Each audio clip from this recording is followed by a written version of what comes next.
gaaddiseen karama caaltuu fi faayoon qabatte qabachaa deemti jechuudha. Akkuma ollaan buletti bula jetti. Akkuma ollaan buletti bulaa viidiyoo kana gaaddisee biraan nagaa. Please share godha. Akkuma caaltuu fi faayoon hajjii gootu anillee abdii godha. Otoo abbaa manaatuun godhatin boru narratti fuudha. Boru minyoot fida jettee abdii mana keessaa ari'aa jirti jechuudha. Dubartiin aqlii qalbii qabdu nama kana akkamitti minyoota irraa gara kiyya zoorsaa mala godhachuu qabdi malee abdiitti balbala cuftee uffata isaa gad darbitee mana isaa ariitee faayidaan qabu. Viidiyoo kana sheer godha biraan nagaa. Assalamu alaikum warahmatullahi wabarakatuh. Akkam jirtu naga keessanii fi keessanii isiniin jecha illee naga guutuu alhamdulillah galata rabbii. Namoonni maatiin hin ta'in maatiin nu ta'a. Kara keenyatti dabalamaa isiniin jedha hordoftoota fi kabajamtoota kiyya. Namoonni laayikiin godhin sheer godha hamma dandeettanii haraa wantoonni isinii qabadhee dubartiin takka bultii isii keessatti karaa kamii fi amaloota akkamii akka qabdu isin ibsa. Dubartii jechuun gaaddiseen karama caaltuun faayoon qabatte qabachaa jirti. Akkuma caaltuu fi faayoo yeroo hunda galgala ganama abdii gubanii hajjii gubanitti isileen abdii gubuu barbaadde. Namoonni tokko akka ollaan buletti bula ka jedhutu jira. Akka ollaan buletti bula, akka ollaan uffata, akka ollaan nyaata jira. Hin jiru. Akka ollaan uffate, akka ollaan nyaatetti hin taatu dubbii. Dubartiin takka dhiira tokko zoorfachuuf amaloota garaagaraa nama san ofitti hawwachuu qabdi malee zim jettee akka namatti olu kaatee nama san ofitti fudhachuu qabdu.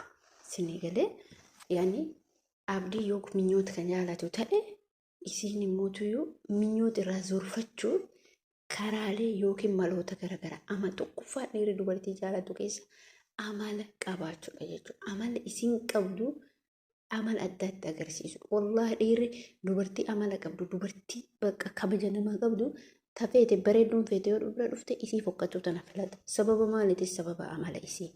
Isinii galee akkasitti hubadhaa isinii jechuu barbaada. Isheen tun amma quufa keessa jirti jechuudha.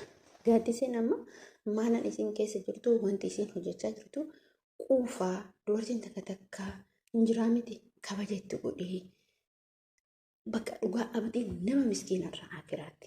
Baay'ee dinqisiifadha. Maaliif sanillee yaaduun isaa sirriidha.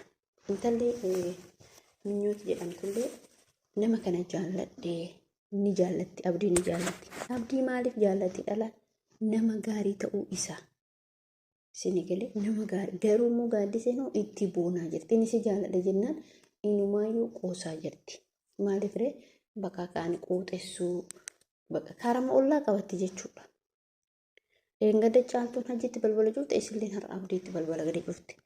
Eengada caaltuun uffata abdii uffata hajjii gadi yaabte har'a immoo gaaddiseen gadi yaabte. Kammaan akkana boruhoo akkamii akkanaa tanaa maaltu mala uleetu mala. Ulee qixqix godhanii maali daamni siyaasillee ka heerumtee jirti bara. Akkaataa bultiitti qabatan akka nudoon taane akkaataan bultiitti qabatamu adda. Amma suni jechuudha minyooti jechuudha oduu bultii keessa seentee qabdee akka abdiin deemtu beektan amala godhatte jechuudha. Amala qabaattee namatti dhiyaattu nama jedhanii isiirra siyaasni isiirra xiqqoo cimtee beekti jechuudha. Kana wantoonni nama dhiira hawwatan amaloota jechuudha. Dhugaa rabbii dubbachuuf akkasuma waa'ee haadha mana Jawaar Muhammad irraa namni kun hin arrabsaa, namni kun hin qeeqaa, namni kun hin jeeqaa. Yaani wantoota garaagaraa akkasuma waa'ee arfaasii as keessatti dubbachuu barbaada. Boleen kiyya amala jechuudha. Amalaaf isinii kaasee viidiyoo Jawaar Muhammad poostii godhe irratti arfaasiin dhayxee gammachuun keessan gammachuun kiyyaa itti takka gammade. Isheen illee deebiin isiin deebiftii galatoomi gara laafettii koo isinii galee arfaaseen dubartii akkamii bakka amala jechuudha. Amala jarri kun wantoonni isaa waliin qaban waliigalteetu jira malee Jawaar Muhammad lafaa ka'ee Dr. Illee fuune. Maaliif yoo jettan waliigalteen isaan jidduu jiru waliigalteetu jira. Isin galee jarri arfaaseen nama jabduu nama cimtuudha akkasuma Dr. Illee nama jabduudha. Garuu immoo Jawaarii fi Arfaasee jidduu waliigaltee jira. Waliigalteen dhibbumaan dhibbatti jira. Waliigalteen jiru gaafa duraa walitti dabalamanii erga isiin amantaa yoo qabatin immoo inni akka tabiraa fuudhu isiin durallee hin beekte jechuudha. Namni wanna nama kana kabajee jedhuuf kabaja inni uummata Oromoo jaalala inni uummata takka amma tiktookii kanarra teettee mataa jettee isa arrabsite. Nama Rabbiin jaalate uummanni Oromaa'iin hundi sheekonni hundi har'a Jawaar nama xiqqaadha miti. Nama umriin xiqqaate miti. Nama Daawit Mokonnon fa'aa asii nama xiqqaa Jawaar yoo jabaatti waggaa 30 wayii 35 akkas. Darummoo Oromaa'iin gurguddoon as morma isaa kana jala dhungate maaliif kuni ta'ee maal inni as keessatti waan jedhee jaalala namni si jaalatu jaalala namaaf qabaatu gaaf jaalala namaaf qabaatte addunyaa hunda si jaalata. Jawaar amma addunyaa hunda jaalata. Namoonni waa'ee isa kee dubbatan namoota waa'ee isaa hin beekne. Arfaasee jaalatan odoo hin taane jibba Jawaarii jechuudha. Nuti si jirra shamarran nuti si jirra. Ina bar gaara san ka waan hin beekne isin galee. Gaarri sun maal akka ta'e ka hin beekne ka fincaan isiitu bakka akka fincooftee ol kaate oduun goggoifatiin ol kaatutu waa'ee gaaraa dubbata. Gaarri sun seena qabeessa bakki sun bakka seena qabdu dhaqe. Isiin dubartoonni ijoolleen tokko waa'ee umraa kanaa waa'ee islaamummaa kanaa kan beeknitu waan akkasii odeessa jechuudha. Sinii galee maalirraa kaasee intala gaaddisee tanarraa kaasee waa hunda keessatti amala qabaadhu. Amalli si baasa. Amalli wallaahi lasiim si baasa. Amalli waan sin goon hin qabu. Amala yoo qabatte bineensa hojillee hin bultu. Sii galee akkasii isin jechuu barbaada. Hordoftoota kabajamtoota kiyyaa baay'ee isin jaaladhaa baay'ee isin kabajaa amala qabaadhaa. Dhiirotaan gaafa walitti dhiyaattanii dhiira san zoorfachuu fi dhiira san qabachuuf karaa inni gootu karaa hedduu ta'uu qaba. Maaliif jette karaa hedduu amala isa caalaa amala adda addaa agarsiisuu qabda nama san zoorfachuuf jechuudha.